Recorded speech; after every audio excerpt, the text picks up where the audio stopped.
बेटा हम लोग बात कर रहे थे आइसोमेरिज्म की, और आइसोमेरिज्म का ये मेरा पार्ट 14 है।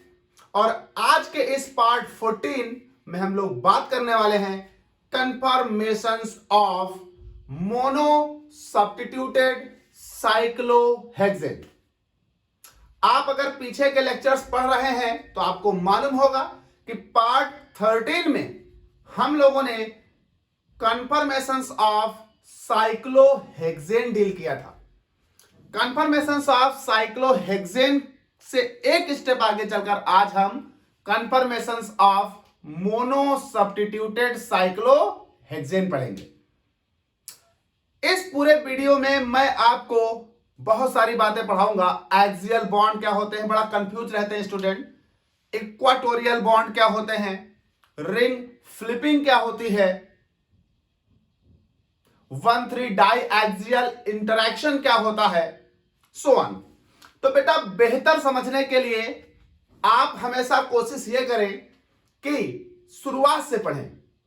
तो जो लोग मेरे क्लास को पढ़ रहे हैं वेरी गुड। जिन लोगों ने डायरेक्ट इस वीडियो को खोला है तो वो लोग अगर पार्ट 1 से आइसोमेरिज्म पढ़ें तो वो एक बेहतर आइसोमेरिज्म समझ पाएंगे। और अगर उन्हें सिर्फ कन्फर्मेशंस ही पढ़नी है तो बेटा कन्फर्मेशंस मैंने पार्ट 11 से शुरू की है। पार्ट 11 में कन्फर्मेशंस ऑफ एथेन है, पार्ट 12 में कन्फर्मेशंस ऑफ एन ब्यूटेन है, पार्ट 13 में कन्फर्मेशंस ऑफ साइक्लोहेक्सेन है, and part 14 conformations of mono substituted cyclohexane. चलिए पार्ट 13 में हमने आपसे कुछ बातें की थी, जरा एक बार देखते हैं। हमने आपसे कहा था जो साइक्लोहेक्सेन है उसका फॉर्मूला था C6H12। तो ये मेरे पास हुआ साइक्लोहेक्सेन, इसका फॉर्मूला है C6H12। 6 कार्बन तो आपको दिख रहा है, 1 2 3 4 5 6। सर 12 हाइड्रोजन कहां है? सर हर कार्बन के पास देखिए 2 ही बॉन्ड है, इसका मतलब 2 बॉन्ड अभी इनके फ्री हैं, बस वही 2 हाइड्रोजन है। हर कार्बन पर 2 हाइड्रोजन मौजूद हैं, और चूंकि 6 कार्बन है यानी 12 हाइड्रोजन मौजूद है। अब इन्हीं 12 हाइड्रोजन में से किसी एक कॉर्नर का एक हाइड्रोजन अगर हम हटा दें और उसके बदले में कोई सब्स्टिट्यूट लगा दें, मैं एक एल्किल ग्रुप लगा लेता हूं, कोई भी सब्स्टिट्यूट लगा दें, तो जो मेरे पास साइक्लोहेक्सेन बनकर आएगा वो कहलाएगा मोनो सब्स्टिट्यूटेड साइक्लोहेक्सेन। और ये आपके पास क्या था? साइक्लोहेक्सेन। तो आज हम लोग मोनो सब्स्टिट्यूटेड साइक्लोहेक्सेन पढ़ने वाले हैं। मोनो सब्स्टिट्यूटेड साइक्लोहेक्सेन कैसे प्राप्त होगा?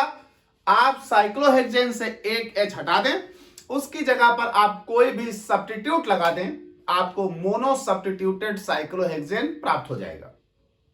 अच्छा, मोनो सब्स्टिट्यूटेड साइक्लोहेक्सेन पढ़ने से पहले आप 2 बातें और पढ़ें और डिटेल में। पहली, हमने आपसे कहा था कि साइक्लोहेक्सेन में कई सारे कन्फर्मेशंस बनते हैं जिनकी स्टेबिलिटी का ऑर्डर कुछ ऐसा था। Chair is the most stable confirmation of cyclohexane, उसके बाद था ट्विस्ट बोट, उसके बाद था बोट, उसके बाद था half chair. These are the stability order of the conformations of cyclohexane, जिसमें chair form is the most stable and the all of the cyclohexane exist in the nature. 99.9% of the chair form existed. Cyclohexane की 99.9% cyclohexane chair form में ही पाया जाता है। इससे एक बात निकल कर आती है कि अगर साइक्लोहेक्सेन चेयर फॉर्म में पाया जा रहा है तो साइक्लोहेक्सेन के जब डेरिवेटिव बनेंगे तो वो भी चेयर फॉर्म में ही पाए जाएंगे, यानी मोनो सब्स्टिट्यूटेड साइक्लोएल्केन्स भी चेयर फॉर्म में ही पाए जाएंगे, मोनो सब्स्टिट्यूटेड साइक्लोहेक्सेन भी। ठीक भाई। दूसरी बात, अब यहां आप जरा गौर करिएगा, आपने एक H हटाकर R लगाया है। जो H हटाया है हमने वो क्या किसी नेचर का हो सकता था? तो देखा क्या जाता है कि जो साइक्लोहेक्सेन में एक कार्बन पर 2 H हैं, वो दोनों H एक ही नेचर के नहीं है, कुछ एक्सियल हैं, कुछ इक्वाटोरियल हैं। तो अब हमें दूसरी बात यहां समझनी पड़ेगी कि एक्सियल और इक्वाटोरियल बॉन्ड क्या होते हैं, एक्सियल या इक्वाटोरियल हाइड्रोजन क्या होते हैं। तो जरा देखें, शुरू करते हैं। हम लोग बात करते हैं एक्सियल एंड इक्वाटोरियल बॉन्ड्स। चलिए, आपको मालूम है कि cyclohexane and monosubstituted cyclohexane are exist in 99.9% chair form. तो जरा चेयर फॉर्म एक बना लेते हैं।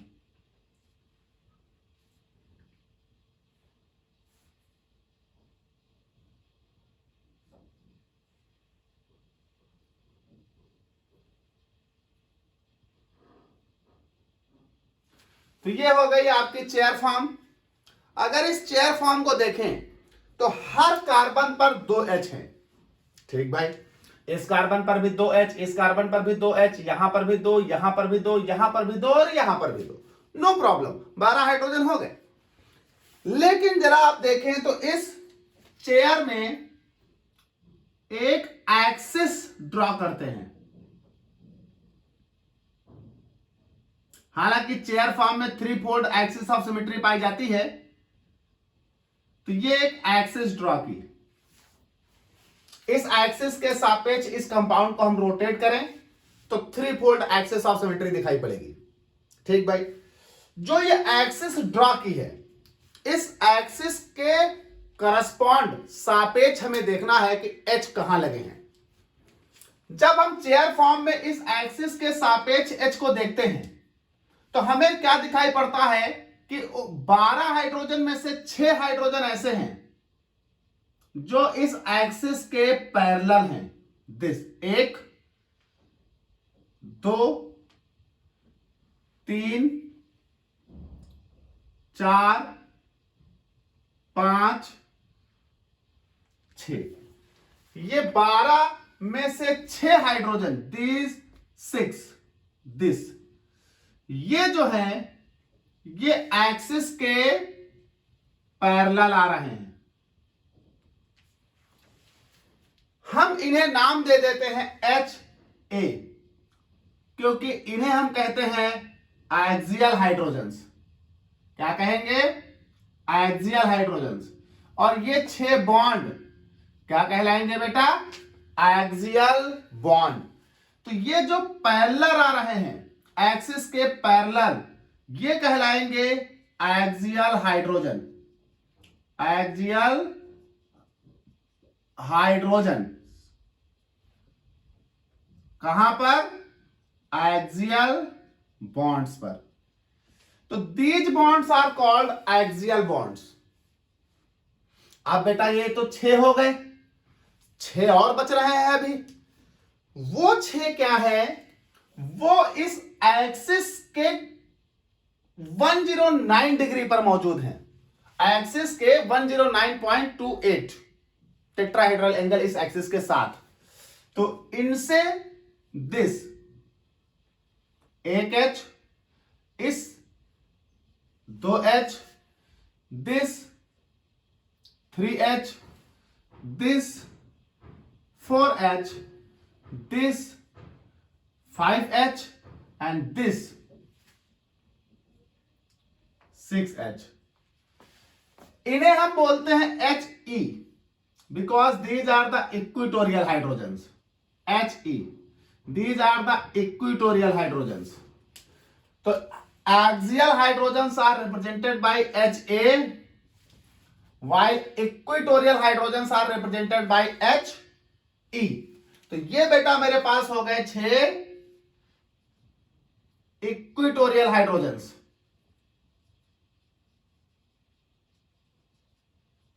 Equatorial hydrogens represented by HE। अब कहां लगे हैं ये? तो जहां लगे हैं उसे हम बोलेंगे इक्वेटोरियल बॉन्ड।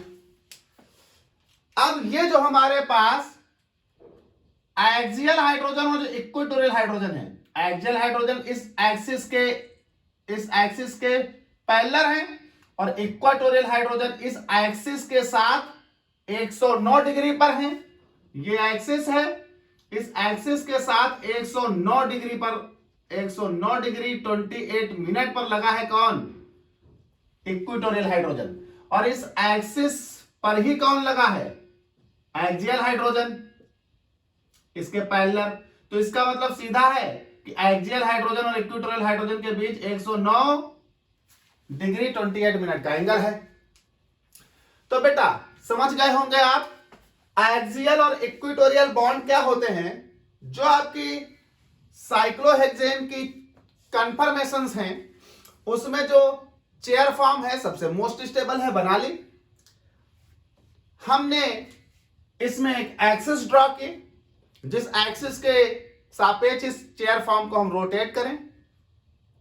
तो जब हम इस एक्सिस के सापेक्ष इस चेयर फॉर्म को रोटेट करते हैं तो आपको मैं बता दूं ये 3-फोल्ड एक्सिस ऑफ सिमेट्री दिखाई पड़ती है। हालांकि हम इस एक्सिस के करस्पॉन्ड जब इन हाइड्रोजन्स को देखते हैं तो जितने हाइड्रोजन्स इस एक्सिस के पैरेलल हैं, तो देखिए 1 2 3 अपवर्ड है पैरेलल, 1 2 3 डाउनवर्ड है पैरेलल। तो जो ये पैरेलल हैं ये पैरेलल हाइड्रोजन्स कहलाते हैं एक्सियल हाइड्रोजन्स और ये बॉन्ड कहलाते हैं एक्सियल बॉन्ड। और इस एक्सिस के सापेक्ष जो 109 डिग्री 28 मिनट पर लगे हैं these are called equatorial hydrogens and the bonds are called equatorial bonds। ये बात हो गई साइक्लोहेक्सेन की और ये हो गए आपके साइक्लोहेक्सेन में एक्सियल एंड इक्वाटोरियल बॉन्ड्स। अब जरा मतलब समझिए, ऐसा बताया क्यों मैंने। जब आप साइक्लोहेक्सेन से एक H हटाओगे और एक H हटाकर एक सब्स्टिट्यूट्स लगाओगे तब महत्वपूर्ण यह है आपके लिए जानना कि वो सब्स्टिट्यूट जो लग रहा है क्या वो एक्सियल हाइड्रोजन के रिप्लेस होने से लग रहा है, क्या वो इक्वाटोरियल हाइड्रोजन के रिप्लेस होने से लग रहा है।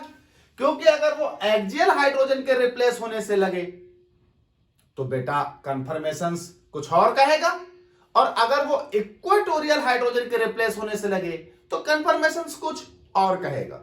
इसका मतलब जब हम साइक्लोहेक्सेन के किसी एक H को हटाकर एक सब्स्टिट्यूट लगाते हैं तो वो सब्स्टिट्यूट एक्सियल पोजीशन पर भी हो सकता है, इक्वाटोरियल पोजीशन पर भी हो सकता है। ठीक भाई, तो चलिए ये हो गया एक्सियल एंड इक्वाटोरियल बॉन्ड। अब यहीं पर मैं आपको 1,3 डाई एक्सियल इंटरेक्शन समझा देता हूं। तो मैं थोड़ा इसमें रफ करूंगा और ये रिंग बनी रहेगी। बात करते हैं हम लोग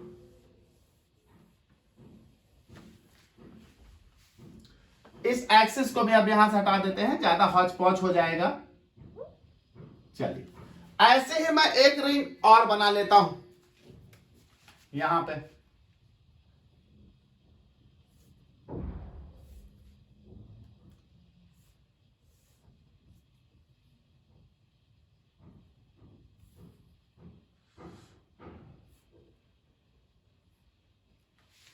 चलिए सेम पोजीशन में बॉन्ड को भी मैं लगा देता हूं।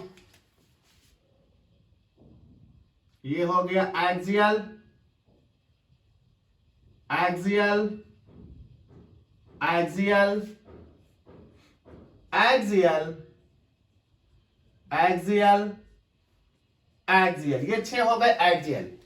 And now these 6 are equatorial. तो ये हो गया बेटा 109 डिग्री 28 मिनट पर equatorial equatorial equatorial equatorial equatorial and equatorial. चलिए भाई, तो ये हमारे पास दो कंफर्मेशंस मैंने साइक्लोहेक्सेन की बना ली, दोनों भी सेम ही बनाई है, चेयर फॉर्म एंड सेम। तो यहां 6 एक्सियल हाइड्रोजन और 6 इक्वेटोरियल हाइड्रोजन। अब हमें करना है रिप्लेसमेंट, साइक्लोहेक्सेन से मोनो सब्स्टिट्यूटेड साइक्लोहेक्सेन बनाना है। मेरे को करना है replacement. Now we can replace the one hydrogen by the alkyl group. मान लेता हूं जो एल्किल ग्रुप मैं यहां रिप्लेस करने वाला हूं, मान लेता हूं CH3। मैं कोई भी एल्किल ग्रुप ले सकता हूं, अभी करंट टाइम के लिए मैं मान लेता हूं CH3। तो यहां से मैं एक हाइड्रोजन हटाकर एक CH3 लगाऊं। अब मैं ये हाइड्रोजन कहां से हटाऊं, मुद्दा ये है। चलिए मान लेते हैं पहले कार्बन से हम हटा देते हैं। तो जब हम पहले कार्बन से किसी भी कार्बन से हटाएं, वो पहला ही है, तो हमने मान लिया ये वाला H हटा दिया और इस H को हटाकर मैंने लगा दिया CH3। Now the axial hydrogen can replace by the CH3। अब यहां पर देखिए, यहां से भी मैं एक, तो नाउ मैं इस इक्वेटोरियल हाइड्रोजन को हटाता हूं और इस इक्वेटोरियल हाइड्रोजन को हटाकर लगा देता हूं CH3। तब देखिए ये भी मेरे पास मोनो सब्स्टिट्यूटेड साइक्लोहेक्सेन और ये भी मेरे पास मोनो सब्स्टिट्यूटेड साइक्लोहेक्सेन। बस फर्क कितना है कि इस मोनो सब्स्टिट्यूटेड साइक्लोहेक्सेन में CH3 एक्सियल हाइड्रोजन को रिप्लेस करके आया है, एक्सियल हाइड्रोजन को रिप्लेस करके CH3 आया है, और इस वाले में इक्वेटोरियल हाइड्रोजन को रिप्लेस करके CH3 आया है। अब मुद्दा यह है, क्या ये दोनों सेम स्टेबल होंगे? भाई जब तक वो साइक्लोहेक्सेन था, तब तक तो 6 पोजीशंस पर सिर्फ H ही थे, तो ये रिंग वो रिंग दोनों सेम थी। लेकिन अब यहां पर CH3 है एक, वहां पर CH3। अब ये मोनो सब्स्टिट्यूटेड साइक्लोहेक्सेन है। अब मोनो सब्स्टिट्यूटेड साइक्लोहेक्सेन में फर्क क्या दिख रहा है कि यहां axial hydrogen can replace by the CH3, यहां equatorial hydrogen can replace by the CH3। Now क्या दोनों सेम स्टेबिलिटी रखेंगे? कहा गया बिल्कुल नहीं, दोनों सेम स्टेबिलिटी नहीं रखेंगे। तो अब यहां से हम बात करते हैं जरा conformations of mono substituted cyclohexane, और सबसे पहले इसमें अब हम बात करते हैं 1,3 डाई एक्सियल इंटरैक्शन। बहुत ध्यान से समझिएगा बेटा, बहुत अच्छा टॉपिक है 1,3 डाई एक्सियल इंटरैक्शन। अब देखिए होता क्या है, यहां पर एक्सियल हाइड्रोजन रिप्लेस करके आपने CH3 लगाया है तो एक्सियल पोजीशन पर आया है, यहां इक्वेटोरियल हाइड्रोजन पर रिप्लेस करके आपने CH3 लगाया है तो इक्वेटोरियल पोजीशन पर आया है। यह हमारे पास ऐसी चेयर फॉर्म है जिसमें बल्की ग्रुप यानी CH3 heavy group equatorial position पर है, और ये मेरे पास ऐसी फॉर्म है जिसमें बल्की ग्रुप एक्सियल पोजीशन पर है। बेटा बात करते हैं 1,3 डाई एक्सियल इंटरैक्शन। तो जरा मैं आपके लिए एक नंबरिंग करता हूं। ये CH3 जिस कार्बन पर है बल्की ग्रुप, उसे नाम दीजिए 1, तो इसके रिस्पेक्ट में इस कार्बन को नाम दीजिए 2, तो इसके रिस्पेक्ट में बेटा इस कार्बन को नाम दीजिए 3। अच्छा आप इधर की ओर अगर नाम देना चाहते तो इसके लिए 1, इस कार्बन को नाम दीजिए 2, इस कार्बन को नाम दीजिए 3। तो जरा गौर करिए हो क्या रहा है बेटा, हो ये रहा है कि पहले कार्बन का ये CH3 बल्किएस्ट ग्रुप,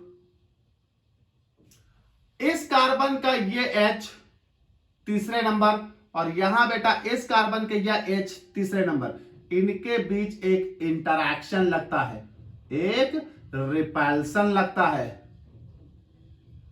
दिस बेटा एक्सियल हाइड्रोजन जब CH3 के द्वारा रिप्लेस किया तो CH3 ग्रुप यानी बल्की ग्रुप आया एक्सियल पोजीशन पर, और ये एक्सियल पोजीशन पर बल्की ग्रुप हमने नंबरिंग की तो 1, इसके रिस्पेक्ट में ये 2, इसके रिस्पेक्ट में ये 3, तो ये 1 2 3 तीसरे कार्बन का H, 1 2 3 तीसरे कार्बन का H।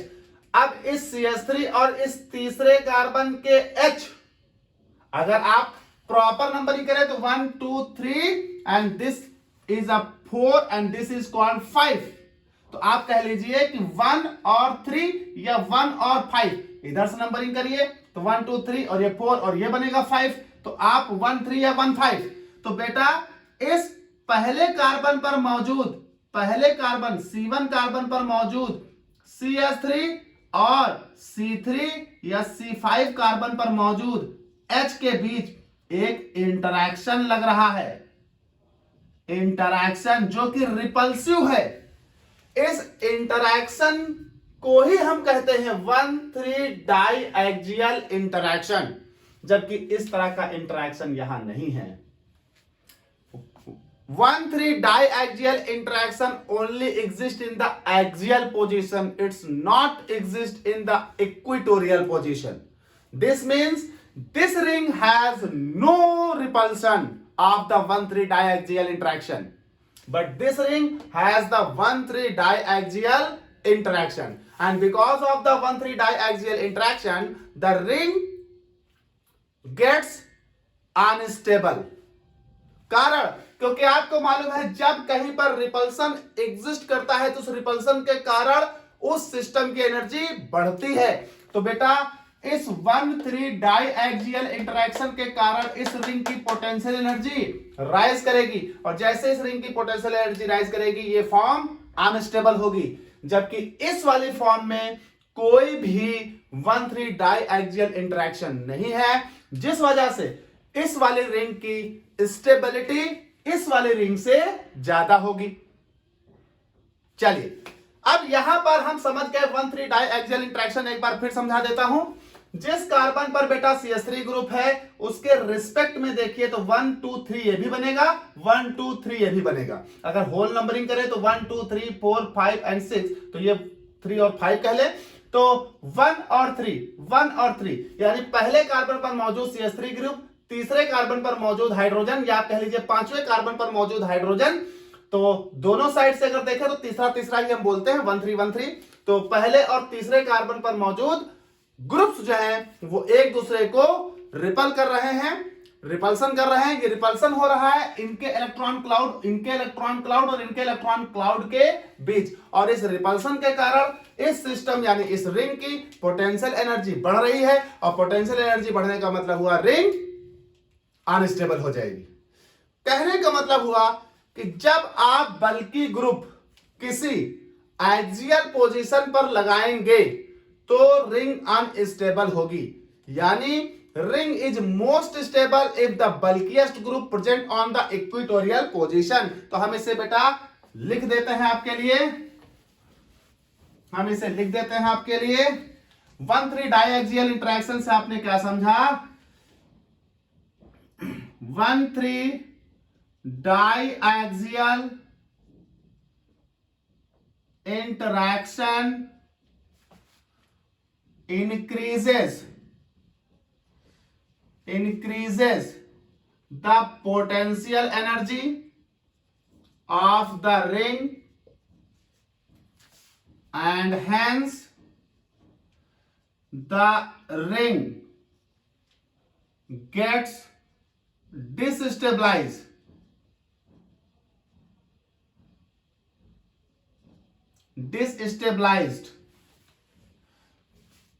and stability decreases।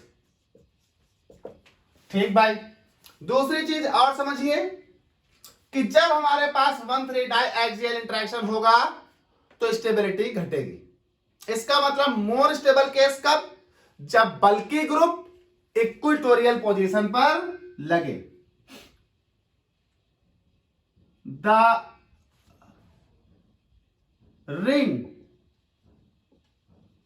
becomes more stable if the bulkiest group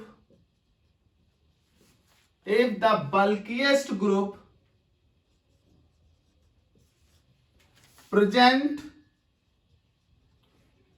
on equatorial position rather than axial position। तो अगर आपके पास बल्किएस्ट ग्रुप जो हैवीएस्ट ग्रुप है वो इक्वाटोरियल पोजीशन पर हो तो रिंग ज्यादा स्टेबल होगी, means this is more stable. Conformation of mono substituted cyclohexane as compare to this is less stable. ठीक भाई, तो आपने समझ लिया 1,3 डायएक्सियल इंटरेक्शन क्या है। 1,3 डायएक्सियल इंटरेक्शन है 1 पोजीशन पर लगे हुए बल्किएस्ट ग्रुप का 3 पोजीशन पर लगे हुए हाइड्रोजन के इलेक्ट्रॉन क्लाउड का repulsion. This is called 1,3 diaxial interaction, जो इस रिंग को अनस्टेबल करेगा, डिसस्टेबलाइज करेगा, जिस वजह से ये रिंग अनस्टेबल यानी लेस स्टेबल होगी एज कंपेयर टू दिस, जहां पर इक्वेटोरियल पोजीशन पर बल्किएस्ट ग्रुप हो। अब यहां एक बात आती है, क्या सर ये वाली एग्जिस्ट नहीं करेगी? कहा गया करेगी, लेकिन बहुत ही मिनिमम अमाउंट में। अगर बल्किएस्ट ग्रुप यहां आया, तो रिंग अनस्टेबल होगी और ये रिंग चेंज हो जाएगी। किसमें? इसमें, यानी ये रिंग इस वाली रिंग में चेंज हो जाया करेगी। मतलब axial CH3 group get change into equatorial CH3 group. वाह, क्या चीज है भाई। तो बात करते हैं, अगली एक बात आपको यहां बतानी है, रिंग फ्लिपिंग। तो बेटा थोड़ा आप ये पूरा बोर्ड रफ करना होगा और बात करते हैं ring flipping, another most important case, कि कैसे एक एक्सियल बॉन्ड इक्वेटोरियल बॉन्ड में बदल रहा है। तो बात करते हैं रिंग फ्लिपिंग, रफ करते हैं, बात करते हैं रिंग फ्लिपिंग। तो बेटा बात करते हैं रिंग फ्लिपिंग। तो देखिए भाई, रिंग फ्लिपिंग, देखो बेटा आपने पढ़ा अभी कि एक्सियल पोजीशन पर अगर बल्किएस्ट ग्रुप है तो 1,3 डायएक्सियल इंटरेक्शन लगेगा, जिस कारण रिंग अनस्टेबल होगी। तो ये अनस्टेबल रिंग अपने आप को स्टेबलाइज करने के लिए अपने रिंग को फ्लिप कर लेगी, चेंज कर लेगी, जिससे ये बल्किएस्ट ग्रुप एक्सियल पोजीशन से इक्वेटोरियल पोजीशन पर चली जाए। ठीक है भाई, तो जरा हम एक बार फिर से रिंग बनाते हैं।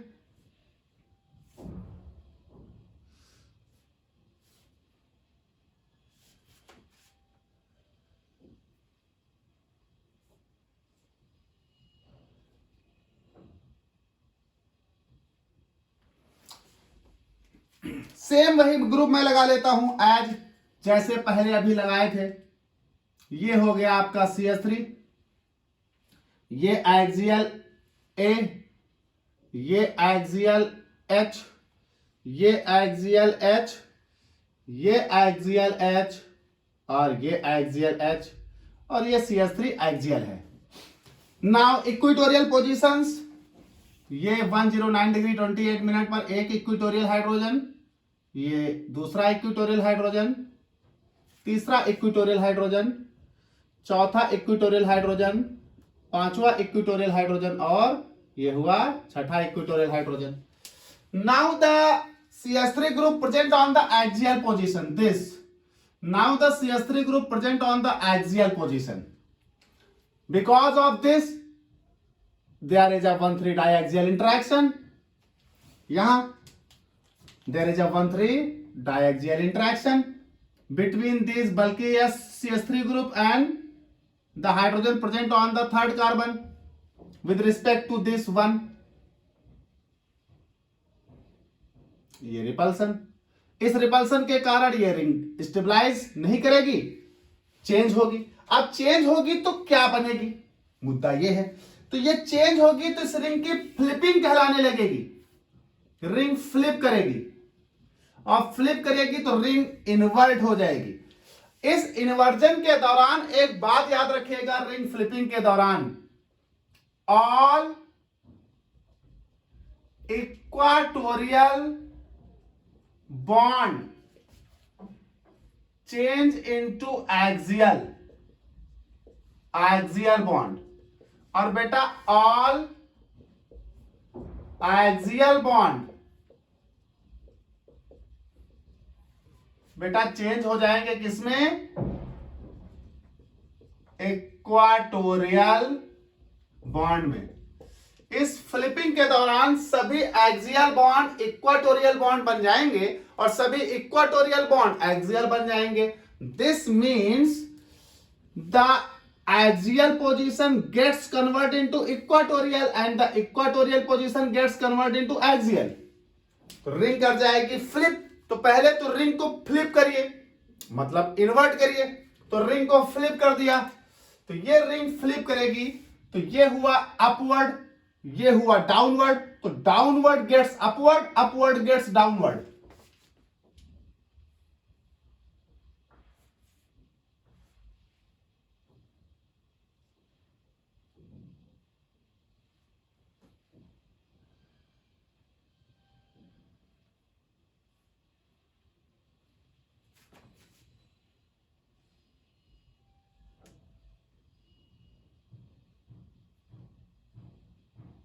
नाउ दिस, अब जरा आप समझिएगा बात को। ये था वन पोजीशन, तो मैं यहां मेंशन कर लेता हूं, ये हो गया वन पोजीशन। अब बेटा कहा गया all the equatorial bond gets axial, all the axial bond gets equatorial. Now the red colour bonds जो कि यहां इक्वेटोरियल है, these bonds becomes axial.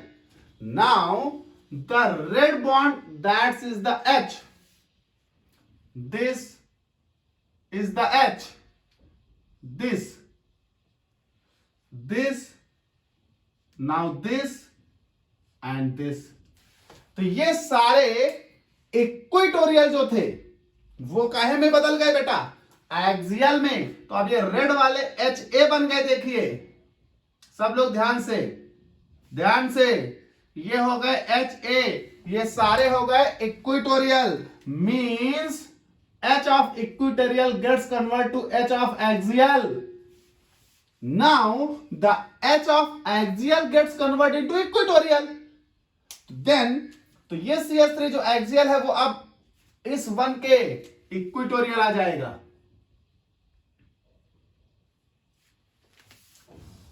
इसका जो एक्सियल है वो अब चला जाएगा equatorial,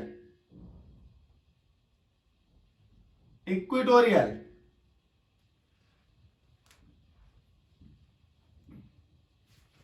equatorial, now equatorial, now equatorial.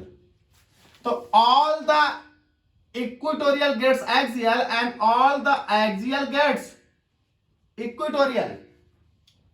आप देख रहे हैं इस केस को कहेंगे ring flipping. This is called ring flipping. और ऐसे ये हुआ क्यों, क्योंकि ये था लेस स्टेबल, इसमें लग रहा था di axial interaction. 1,3 di axial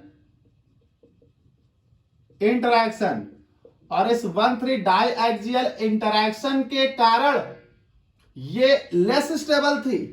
now the less stable ring gets flip into more stable ring, more stable, जहां पर बल्किएस्ट ग्रुप कहां है, इक्वेटोरियल पोजीशन पर।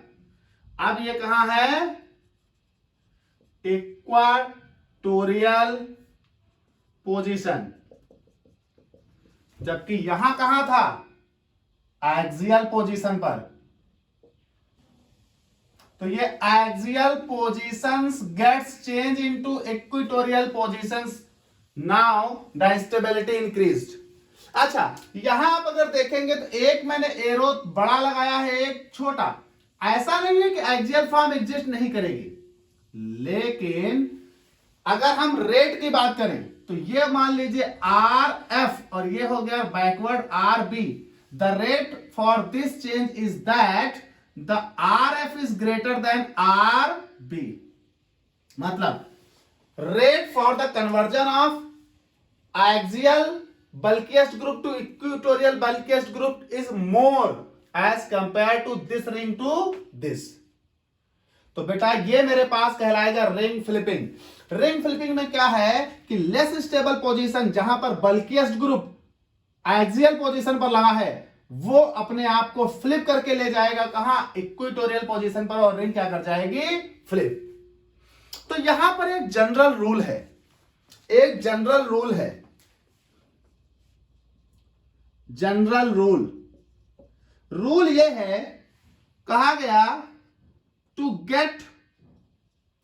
Gate more stable confirmation to get more stable confirmation, the bulkiest group always present on the equatorial position. Bulkiest group को हमेशा equatorial position पर रखें, वही कंफर्मेशन मोर स्टेबल कंफर्मेशन होगा. To get more stable conformation it is necessary to present the bulky group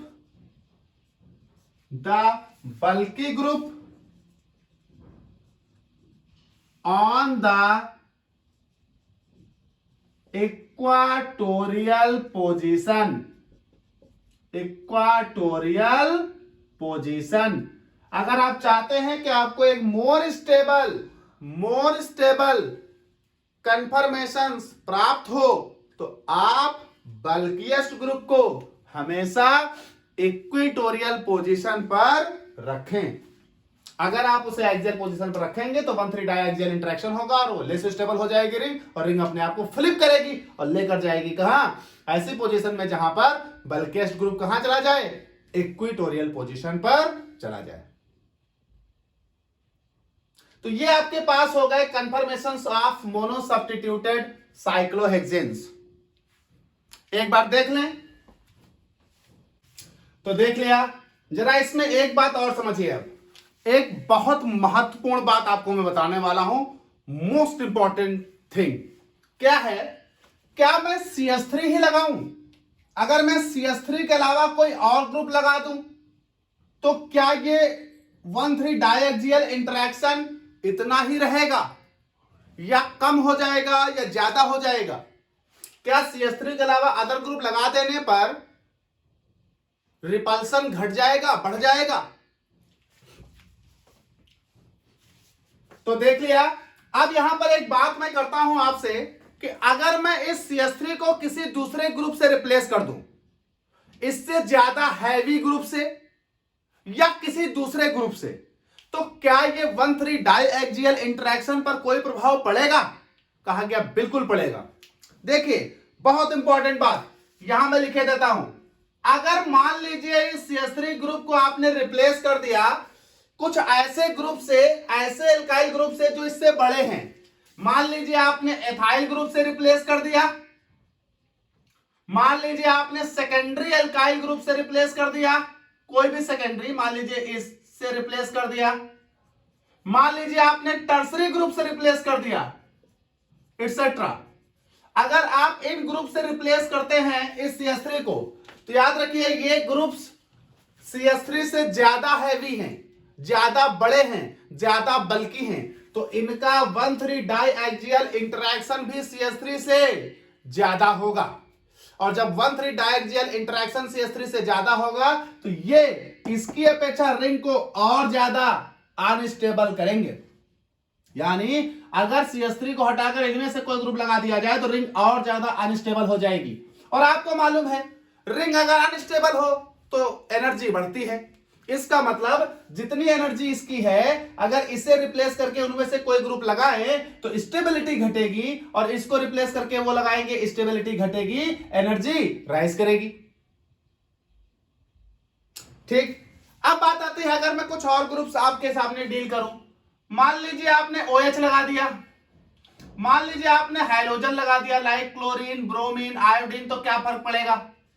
तो बेटा OH, chlorine, bromine, iodine, these are the bulkiest group as compare to CH3. लेकिन उसके बाद भी इसका प्रभाव CH3 से कम रहेगा. कारण क्योंकि OH बल्कि जरूर है लेकिन OH के पास सिर्फ एक H है, इसलिए OH उतना 1,3 डायएक्सियल इंटरेक्शन नहीं क्रिएट करेगा जितना CH3. साथ ही ClBrI भले ही बल्कि हैं, लेकिन बेटा carbon chlorine, carbon bromine, carbon iodine bond length बहुत छोटी होने के कारण ये ग्रुप इसके ज्यादा क्लोज नहीं हो पाता। नतीजा ये ग्रुप CH3 की अपेक्षा लेस 1,3 डाइएक्सियल इंटरेक्शन क्रिएट करेंगे। मोटी मोटी बात आप ये समझ लें कि अगर CH3 को इन ग्रुप से आपने रिप्लेस किया तो 1,3 डाइएक्सियल इंटरेक्शन बढ़ेगा ऊपर वाले से, लेकिन अगर CH3 को इन ग्रुप्स के द्वारा आपने रिप्लेस किया तो 1,3 डाइएक्सियल घटेगा। तो बेटा ये मेरा हो जाता है conformations of mono substituted cyclohexane. अब मेरे मन में एक सवाल आता है कि सर अगर मोनो सब्स्टिट्यूटेड साइक्लोएल्केन के बजाय डाई सब्स्टिट्यूटेड साइक्लोएल्केन हो, दो सब्स्टिट्यूट लगे हो तो क्या करेंगे? तो अगर दो सब्स्टिट्यूट लगे हैं तो परेशान मत होइए, हम है ना, हम डाई सब्स्टिट्यूटेड साइक्लोहेक्सेन की बात करते हैं। तो नेक्स्ट हम लोग बात करते हैं डाई सब्स्टिट्यूटेड साइक्लोहेक्सेन। हम दो सब्स्टिट्यूट लगाकर चलेंगे, तो इसको रफ करते हैं बेटा और बात करते हैं डाई सब्स्टिट्यूटेड साइक्लोहेक्सेन। तो बेटा हम लोग बात करते हैं conformations of di substituted cyclohexane. इस बार हमारे साइक्लोहेक्सेन पर एक नहीं दो सब्स्टिट्यूट लगे हैं। अब अगर हमारे साइक्लोहेक्सेन पर दो सब्स्टिट्यूट लगे हैं तो आपको मालूम है कि जब हम पहला सब्स्टिट्यूट लगाते हैं तो साइक्लोहेक्सेन की 6 पोजीशन में कहीं पर भी लगा दीजिए। तो जब हम पहला सब्स्टिट्यूट देखिए लगाते हैं तो साइक्लोहेक्सेन की सभी 6 पोजीशन आइडेंटिकल हैं। तो पहला सब्स्टिट्यूट आप कहीं पर भी लगा दीजिए, मान लीजिए मैंने यहां लगा दिया, लेकिन अब इसके रिस्पेक्ट में सबके नंबर हो जाएंगे। तो ये हो जाएगा 1, ये हो जाएगा 2, ये हो जाएगा 3, ये हो जाएगा 4, ये हो जाएगा 5, ये हो जाएगा 6। अब इसके रिस्पेक्ट में कितनी नॉन आइडेंटिकल पोजीशन बन रही है इसके रिस्पेक्ट में लोगों की? तो इसके रिस्पेक्ट में एक तो 2 बन रही है, हम ग्रुप 2 पर भी लगा सकते हैं। अगर हम 3 पर लगा दे तो उससे नॉन आइडेंटिकल हो जाएगा, 3 बन रही है। अगर हम 4 पर लगा दे तो नॉन आइडेंटिकल हो जाएगा, 4 बन रही है। अच्छा, अगर हम 5 पर लगा देंगे तो इधर से 3 हो जाएगा, अगर 6 पर लगा देंगे तो इधर से 2 हो जाएगा। यानी इस 1 के रिस्पेक्ट में दूसरा वाला ग्रुप 2 या 3 या 4 पर लग सकता है। इसका मतलब यह हुआ कि जब हम डाई सब्स्टिट्यूटेड साइक्लोहेक्सेन के कन्फर्मर्स की बात करेंगे तो हमें यह जानना होगा कि हम साइक्लोहेक्सेन के डाई सब्स्टिट्यूटेड कन्फर्मर्स में कौन से डाई सब्स्टिट्यूशन की बात कर रहे हैं, क्योंकि यहां 3 तरह के डाई सब्स्टिट्यूशन हैं, 1,2 या 1,3 या 1,4। तो हम तीनों बात करेंगे बड़ी डिटेल में। तो बेटा हम 3 तरह के सब्स्टिट्यूशन की बात यहां करेंगे। पहला सब्स्टिट्यूशन होगा 1,2 डाई सब्स्टिट्यूटेड साइक्लोहेक्सेन। अगला बेटा मेरा होगा 1,3 di substituted cyclohexane and next 1,4 di substituted cyclohexane. चलिए हम लोग पहले यहां पर बात करने वाले हैं। पहला 1,2 di substituted cyclohexane, 1,2 di substituted cyclohexane. बेटा इससे पहले मैं आपको कुछ समझाऊं, मैं थोड़ा कुछ रिंग बना लेता हूं। तो 1,2 डाई सब्स्टिट्यूटेड साइक्लोहेक्सेन, 2 रिंग मैं आपके लिए बना लेता हूं, प्लेनर जिस पर मैं आपको भी कुछ समझाऊंगा, और बाकी 2-3 रिंग मैं आपके लिए बना लेता हूं नॉन प्लेनर यानी चेयर फॉर्म। आपको मालूम है कि chair form is the most stable, तो हम कुछ चेयर फॉर्म्स बना लेते हैं। बहुत कुछ समझाना है, बार बार बनाना पड़ेगा, तो हम पहले से ही यहां बना ले रहे हैं। ये देखिए, एक ये चेयर फॉर्म हो गई, ऐसी 2-3 बना लेता हूं मैं।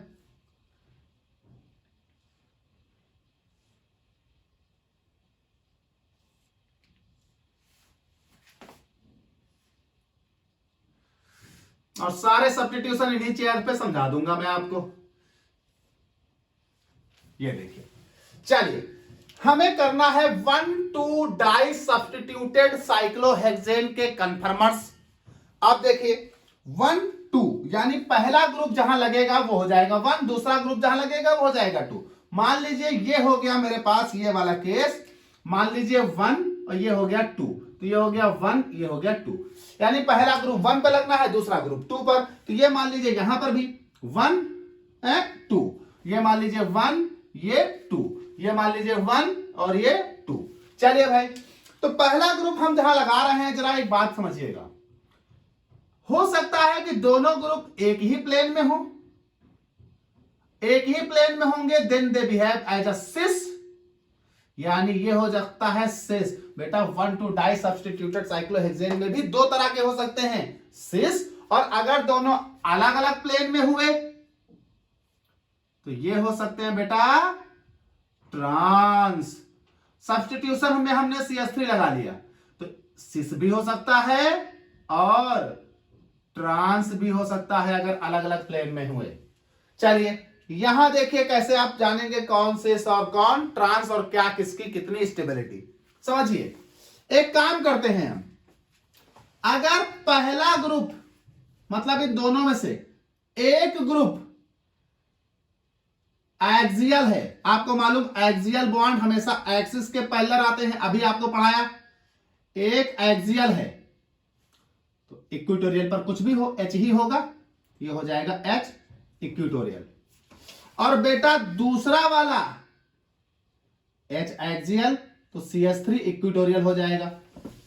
अगर बेटा एक एक्सियल हो सब्स्टिट्यूट, एक सब्स्टिट्यूट एक्सियल हो और दूसरा सब्स्टिट्यूट इक्वेटोरियल हो, याद करिएगा, एक सब्स्टिट्यूट एक्सियल और दूसरा सब्स्टिट्यूट इक्वेटोरियल, मैं लिख देता हूं 1 एक्सियल एंड सेकेंड इक्वेटोरियल। तो अगर एक एक्सियल और एक इक्वेटोरियल है तो बेटा दिस इज कॉल्ड सिस। बेटा अगर एक एक्सियल है, ऑफ कोर्स इक्वेटोरियल पर H जाएगा, और दूसरा भी एक्सियल है तो नो डाउट ये इक्वेटोरियल जाएगा H। तो देखिए यहां पर एक इक्वेटोरियल है, एक एक्सियल है, यहां पर एक एक्सियल है, दूसरा भी एक्सियल है। अगर दोनों एक्सियल हैं मतलब पहला भी एक्सियल दूसरा भी एक्सियल, दिस इज ट्रांस। चलिए भाई अगला, अगर पहला वाला इक्वेटोरियल है तो ऑफ कोर्स H एक्सियल होगा, और दूसरा वाला भी इक्वेटोरियल है तो ऑफ कोर्स यहां भी H एक्सियल होगा, यानी पहला भी सब्स्टिट्यूट इक्वेटोरियल दूसरा भी substitute equatorial, then it is called trans.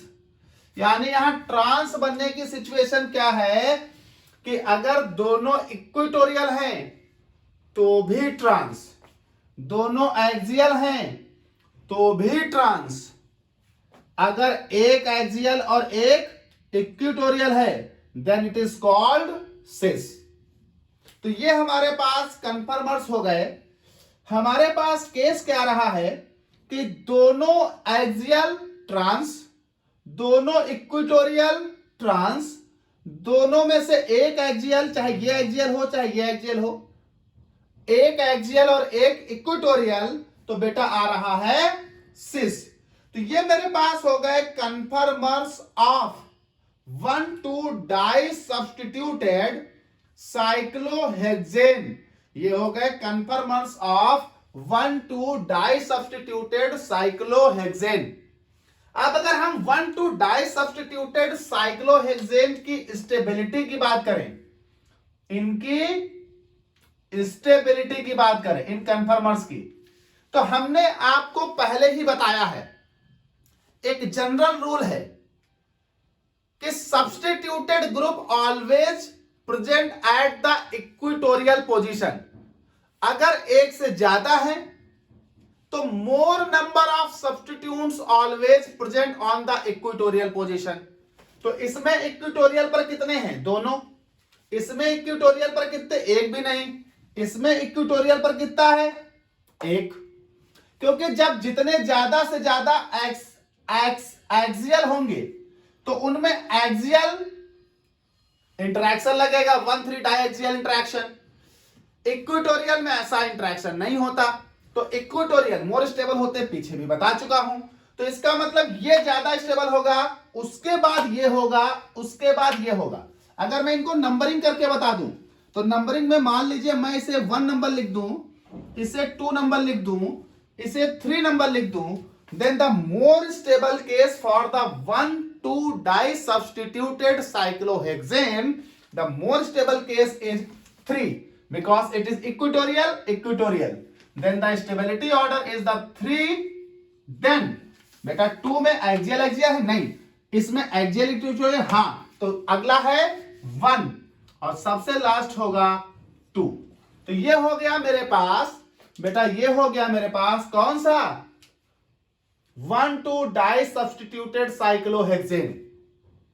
अब हम लोग स्टेबिलिटी की बात करें तो equatorial most stable, equatorial axial, तो एक्सियल लीस्ट स्टेबल, तो एक्सियल लीस्ट स्टेबल। दिस हो गया AA, this is EE and this is AE। तो आप देख रहे हो कि इक्विटोरियल मोर स्टेबल है, एक्सियल लेस स्टेबल है, और जो बीच वाला है उसमें एक एक्सियल एक इक्विटोरियल है। ये हो गया 1,2। मैं इसे रफ नहीं करूंगा, इसी में 1,3 बनाऊंगा, इसी में 1,4 बनाऊंगा, समझिएगा। अब मैं बात करता हूं इसी में 1,3, आसानी से आप समझ जाएंगे।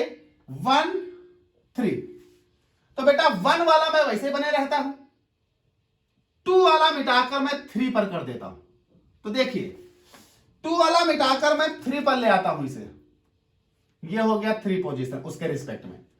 अब जरा देखो, अगर तुम्हारे पास सेम 1 और 3 अगर एक ही प्लेन में हुए लाइक दिस CS3, तो ये क्या कहलाएगा, सिस। और अगर 1 और 3 अपोजिट प्लेन में हुए दिस, तो ये क्या कहलाएगा, ट्रांस। नो प्रॉब्लम, सिस हो गया ट्रांस। अब यहां जब देखोगे तो ये हो गया 1 के रिस्पेक्ट में अगला 3 पर जाएगा, तो ये 2 वाला 2 मिटा, चलिए हटाइए, 1 2 3। अच्छा ये लेके अंदर की रिंग है, बाहर वाली रिंग पर ले लेते हैं, तो ये मेरे पास हो जाएगा, इसको भी लिख दूंगा, ये हो जाएगा 1, ये हो जाएगा 2, ये हो जाएगा 3। मैं इस पर भी ले सकता हूं, कोई प्रॉब्लम नहीं, सेम आएगा, आप समझिए। ये हो जाएगा 1, ये हो जाएगा 2, ये हो जाएगा 3, ये हो जाएगा 1, ये हो जाएगा 2, ये हो जाएगा 3। चलिए, तो 1 के रिस्पेक्ट में अगला देखिए वही बात लौट कर आएगी। पहला एक्सियल पर है, दूसरा मैं चलिए एक्सियल पर ही लगा लेता हूं, तो ये हो गया इक्विटोरियल। पहला एक्सियल पर है, दूसरा मैं इक्विटोरियल पर लगा लेता हूं, तो ये H हो गया एक्सियल और दिस इज इक्विटोरियल।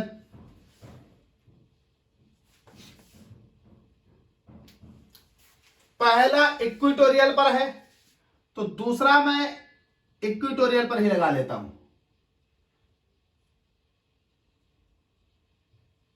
अब देखिए इस केस में क्या हो गया, इस केस में बेटा एक्सियल है, 1 एक्सियल 3 वाला भी एक्सियल। इस केस में 1 एक्सियल 3 वाला इक्विटोरियल। इस केस में 1 एक्सियल नहीं 1 इक्विटोरियल 3 वाला भी इक्विटोरियल। देखिए या तो दोनों एक्सियल हो सकते या दोनों इक्विटोरियल हो सकते, या एक एक्सियल एक इक्विटोरियल। आप इसे इक्विटोरियल इसे एक्सियल कर दीजिए, नो प्रॉब्लम। तो देखिए 3 का ये केस बन गया आपके सामने। ये स्टेबिलिटी बेटा याद रखना किसकी है, ये स्टेबिलिटी 1,2 सब्स्टिट्यूटेड की है, 1,2 सब्स्टिट्यूटेड की। अब हम बात करें 1,3 के बना दिया हमने, ये हो गया एक्सियल एक्सियल, तो axial CS3 axial CS3। Equatorial equatorial पर एच चले गए। ये हो गया वन एक्सियल वन इक्वेटोरियल, तो एक्सियल इक्वेटोरियल। ये हो गया one equatorial and three equatorial, equatorial equatorial. बेटा 1-3 के केस में जरा गौर करिएगा, जब 1 और 3 दोनों एक्सियल हों, जब 1 और 3 दोनों एक्सियल हों, तो बेटा वो कहलाता है cis. It means this is cis. जब 1 और 3 दोनों अपोजिट हों, यानी एक एक्सियल एक equatorial, then it is trans. और जब दोनों फिर इक्वेटोरियल हों, तो फिर यह कहलाएगा सिस। लेकिन स्टेबिलिटी समझिएगा, स्टेबिलिटी समझिएगा, यहां पर वही केस एक्सियल एक्सियल, यहां पर एक्सियल इक्वेटोरियल, यहां इक्वेटोरियल इक्वेटोरियल। तो अगर हम 1-3 की स्टेबिलिटी देखें, 1-3 की स्टेबिलिटी देखें, ये तो ऊपर बनी थी 1-2 सब्स्टिट्यूटेड की स्टेबिलिटी। अब मैं देखता हूं 1-3 सब्स्टिट्यूटेड की स्टेबिलिटी। तो 1-3 सब्स्टिट्यूटेड की स्टेबिलिटी की अगर हम बात करें, तो बेटा मोर substituted group present on the equatorial position, it is most stable. तो मोर सब्स्टिट्यूटेड कहां है? इक्वा इक्वा, एक्सियल इक्वा, एक्सियल एक्सियल। तो 3 वाला मोर स्टेबल। क्यों? क्योंकि ये इक्वेटोरियल इक्वेटोरियल है। उसके बाद इक्वेटोरियल इक्वेटोरियल के बाद 2 वाले को देखो, ये एक्सियल इक्वेटोरियल है, तो 2 वाला, और उसके बाद 1 वाला। तो ये मेरे पास क्या हो गया? Axial equatorial, axial axial. देखिए वही बात फिर निकल कर आ रही है। सब्स्टिट्यूशन चाहे 1-3 पर हो, सब्स्टिट्यूशन चाहे 1-2 पर हो, सबसे स्टेबल इक्वाटोरियल इक्वाटोरियल होगा, इक्वाटोरियल इक्वाटोरियल। सबसे लेस स्टेबल एक्सियल एक्सियल होगा, एक्सियल एक्सियल। और इक्वाटोरियल एक्सियल इक्वाटोरियल एक्सियल दोनों के बीच में आएगा। चलिए अब हम जरा इसी में बात कर लेते हैं 1-4 डाई सब्स्टिट्यूटेड की।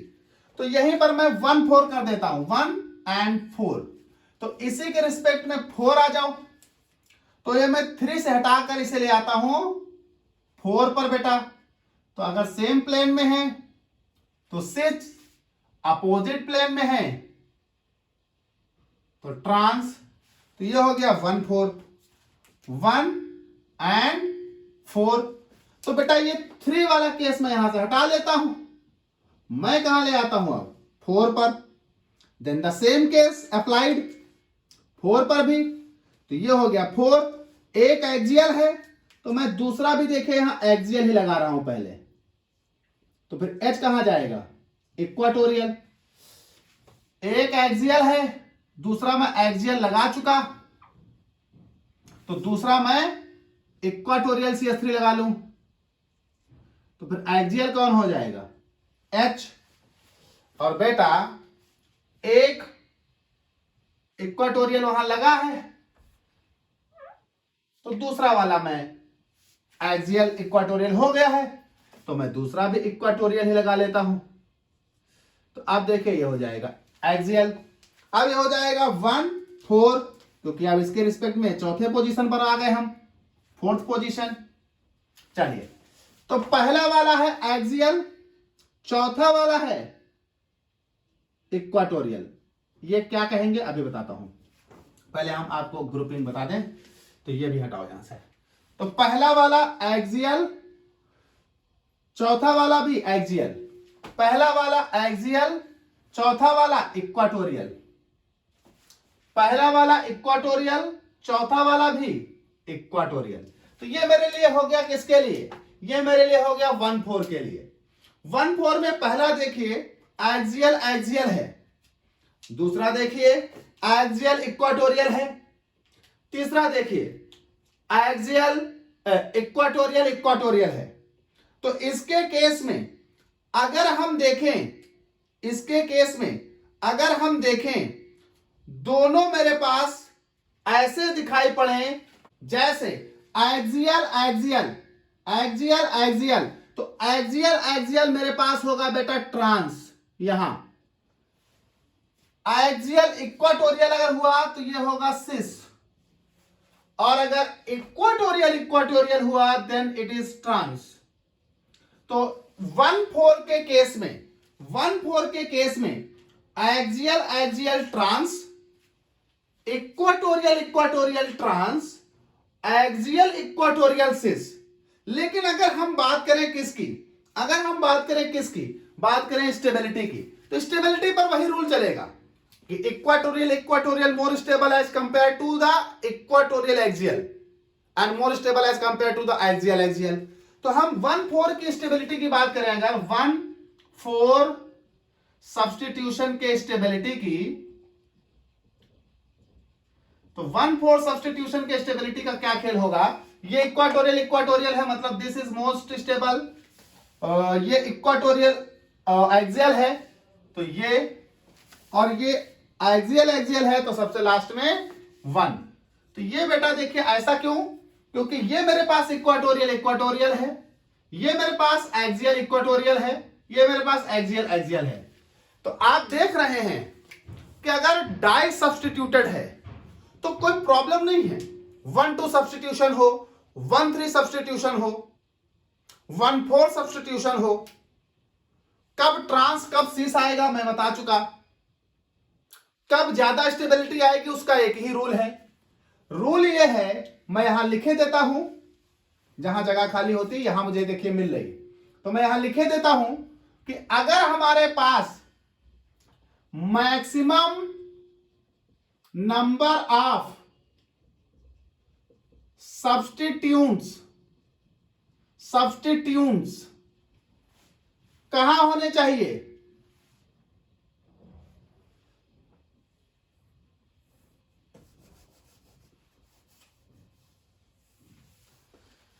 तो आप देख रहे हैं कि ये आपके पास 1/2 1/3 1/4 सब्स्टिट्यूशन ऑफ साइक्लोहेक्सेन का कंफर्मेशन है। यहां पर एक बात आप समझ लीजिए कि आपकी मैक्सिमम स्टेबिलिटी कब होगी, तो मैक्सिमम स्टेबिलिटी आपकी तब होनी है, मैक्सिमम स्टेबिलिटी आपकी तब होनी है जब सब्स्टिट्यूएंट्स, जगह कम है तो सब्स्टिट्यूएंट्स इक्वेटोरियल इक्वेटोरियल हो, यानी मैक्सिमम सब्स्टिट्यूट्स ऑन इक्वेटोरियल। मुद्दा यह है कि मैक्सिमम सब्स्टिट्यूट्स तो ऑन इक्वेटोरियल, इसका मतलब समझिए मैक्सिमम स्टेबिलिटी मतलब मैक्सिमम सब्स्टिट्यूट्स ऑन इक्वेटोरियल, बेटा ई का मतलब इक्वेटोरियल, जगह कम है। वैसे ही अगर मैक्सिमम सब्स्टिट्यूट इक्वेटोरियल पर है तो मोस्ट स्टेबल होगा, जैसे जैसे लोग इक्वेटोरियल से निकलकर एक्सियल पर जाएंगे स्टेबिलिटी घटेगी। तो जब ज्यादा से ज्यादा सब्स्टिट्यूट्स इक्वेटोरियल पर हो तो वो मोस्ट स्टेबल केस होगा। तो ये मेरे पास हो गया बेटा कन्फर्मर्स ऑफ 1 2 1 3 1 4 मतलब डाई सब्स्टिट्यूटेड साइक्लोहेक्सेन। बेटा नेक्स्ट पार्ट 15 में मैं आप लोगों के लिए एक बहुत इंपॉर्टेंट टॉपिक लेकर आने वाला हूं, stereo isomers in allene and biphenyl so on, most important part 15।